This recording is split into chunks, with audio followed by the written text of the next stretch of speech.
Well, wouldn't you know?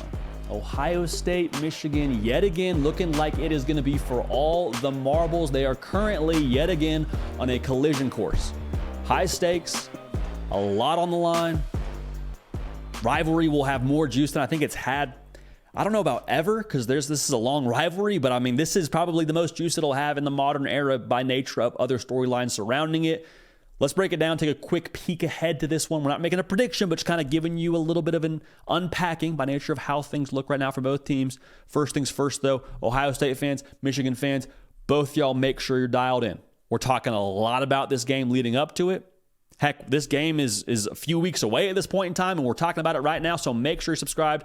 Let us know what you think about this whole operation when it comes to Ohio State, Michigan, Ohio State. However you want to phrase it, make sure you're subscribed. We're talking about it a lot. Follow me on Twitter and on Instagram at JDPakel. All right, so to be clear, both squads still have a hurdle to clear. Ohio State's got Minnesota. Should be in good shape. Michigan, got to go to Maryland. Also should be in good shape. Maryland, if you had to look at these two hurdles, a little bit more tricky than Minnesota. At the end of the day, though, we fully expect both these teams to show up in Ann Arbor undefeated with, like I said, everything on the line. So what does this game come down to? I think whoever is able to maximize their edge wins. Now, notice, I didn't say who can kind of make up for their own weakness. I mean, who can lean into their haymaker, their plan A, their fastball, their ace, and have that be the differentiating factor. Now, for Michigan, same song, third verse. They want to bully you. They've been the bully in this conference for the last couple of years. They've been the bully in this game the last couple of years. And in the second half, they have imposed their will on Ohio State.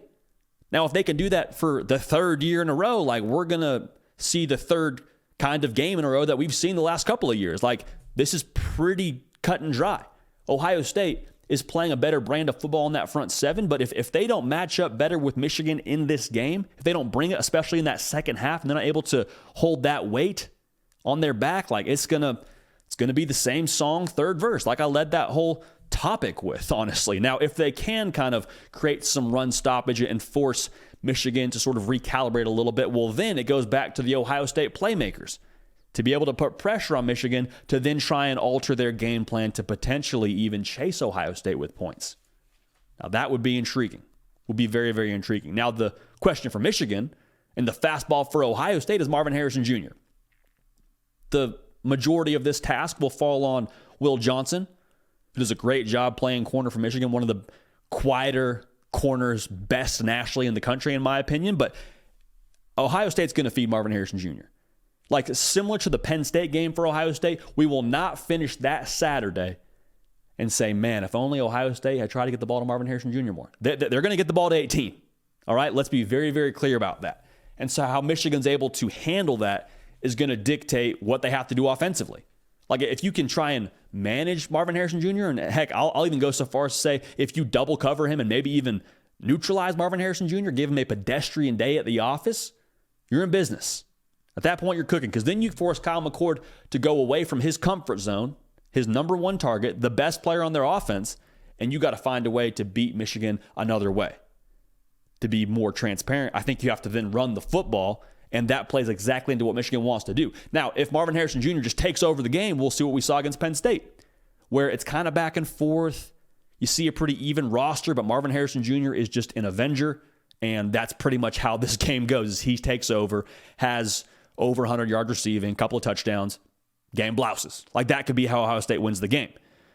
In this game, though, where the margins I expect to be extremely, extremely thin, I think it's a very good chance we see this thing come down to quarterback play. Now, when I say come down to quarterback play, I'm not talking about lighting up the box score. C.J. Stroud, the last couple of years, lit up the box score for Ohio State. Last couple of years, Ohio State took an L. And so I don't think it's a difference where you got to throw for 300, but I think for Kyle McCord, it's a matter of being efficient, being effective, which are two cliche terms, but they're absolutely true for him in this case, and maximizing Marvin Harrison Jr. Meaning, if you got a short window to throw to, that thing's closing quickly, I'm sorry, man, this is what you signed up for. You're the guy in Columbus for a reason. You can't be the reason why we don't get to take advantage of 18. We can't have a single coverage shot and you don't give him a chance with that football. If he's able to do that effectively, good things are happening, and I think that's all you ask for from Kyle McCord. On top of that, if they do take away Marvin Harrison Jr., making the right play. I think Kyle McCord doesn't need to be the reason why they win it, but he can't be the reason why they lose it because Marvin Harrison Jr. had double coverage. You panicked, threw the ball without looking to your check down or something of that nature where you kind of rush into a decision, turnover. We're having a conversation on the sideline saying, hey, Kyle McCord, what did you see? Similar for J.J. McCarthy, I don't think it's a thing where they're going to ask him to, like I said, light up the box score. Now, if he does that, great, and good things are probably happening for Michigan. But I think for him, it might be a version of what we saw against Penn State yesterday, where it's a thing where, hey, JJ, we're trying to pound the rock here, brother. We need some zone read. We need some quarterback runs. We need some ad-libs for you to keep us on schedule and for us to keep Ohio State's defense off balance. Because if they can just key on Blake Corum and key on Donovan Edwards, makes your task a little bit more difficult. But when you got to worry about 9, pulling it and getting around the edge, hey, now we're kind of cooking with some grease, like we saw them do against Penn State. How much they ask them to throw the ball, I'm curious. But I do think if they get to a point where, let's say they're down 10 in the third quarter, then it falls on J.J. McCarthy to go win the game for you. I think Michigan, that's more important for them to have that than for Ohio State based on the way that they play. But as a whole, I think obviously both guys have to bring it in. Again, where the margins are pretty thin in this game, the quarterback play could end up being the difference, especially when it comes to decision making. Now, stakes are high in this game. They always are. The rivalry itself provides enormous amount of pressure.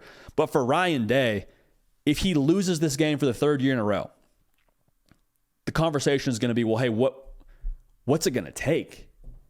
How do we get back to the top of the mountain here? Because we're beating them every year, and now we're at this point where we got a generational talent at wide receiver. We've improved with our defense. We had an awesome quarterback the last couple of years in C.J. Stroud, and that didn't work. Hey, what gives? What's the formula? And I'm not at all implying that Ryan Day is not the right head coach for Ohio State. Please do not run with that narrative. That is so far from responsible and so far from true. But I think you go back to the drawing board and you're saying internally, Ryan Day talking to the team, talking to the staff, hey guys, we gotta take this thing apart even more than I thought we did. I'm not saying there's staff changes. I'm just saying philosophically there would be some real look in the mirror moments because it feels like they're built to match up much better with Michigan this season. Now, if they win, you just take a little thumbtack, if you will, to that narrative balloon, pop, busted. All this talk around, well, Ryan Day can't beat Michigan. Ryan Day can't win the big one. Ryan Day can't this, can't that. All that just volume all the way down. Shut up. That's what you can say if you're Ryan Day. And I promise you, he would love to do that. His team would love to do that for him. And it would feel very sweet to do that in a season where there's been a lot going on at Michigan. Now, for Michigan, let's be very clear. Whether Jim Harbaugh's on the sideline or not, the entirety of this game, the result of this game, is going to determine how we view the sign-stealing stuff from a narrative point of view. We have our own opinions on the sign-stealing stuff. Not really going to unpack it right now. But if they beat Ohio State without Jim Harbaugh on the sideline, or maybe he does go back to the sideline, I don't know. But if you beat Ohio State this season, there's no more, well, the sign-stealing stuff is why they beat us the last couple of years. At that point, you're like, hey, man, sign-stealing, we said didn't matter before, doesn't matter now. See you next year. That would be the thing you could then say. But if they lose, open that can of worms of people saying, well, that was why they beat them the last couple of years. Hey, take away the sign-stealing. Hey, take Harbaugh off the sideline. Take Connor Stallions out of the equation. What is Michigan? Again, we have our own opinions. We think that's a little bit irresponsible on both sides of this thing. But as a whole, that would be what's said. Now, it's very likely that this game is for a Big Ten title ticket. Not likely. It's going to be for a Big Ten title ticket, probably for the Big Ten title, if we're being honest. No shade on the Big Ten West. Just kind of is what it is. And it's going to be probably for a college football playoff ticket. It is what it is. That's what you sign up for, going to Ohio State and going to Michigan, to play in a game like this with stakes like this. So I can't wait to watch it. We're going to keep talking about it. Make sure you subscribe so you don't miss a minute of what we got going on right here on the On3 YouTube channel. Again, get at me on the socials, Twitter, Instagram, at JD Pickell. Let me know what you're thinking when it comes to this game. It's right around the corner. They're on a collision course. Going to be a lot of fun. Appreciate y'all. We love y'all. Going to keep this party rolling. We will see y'all next time.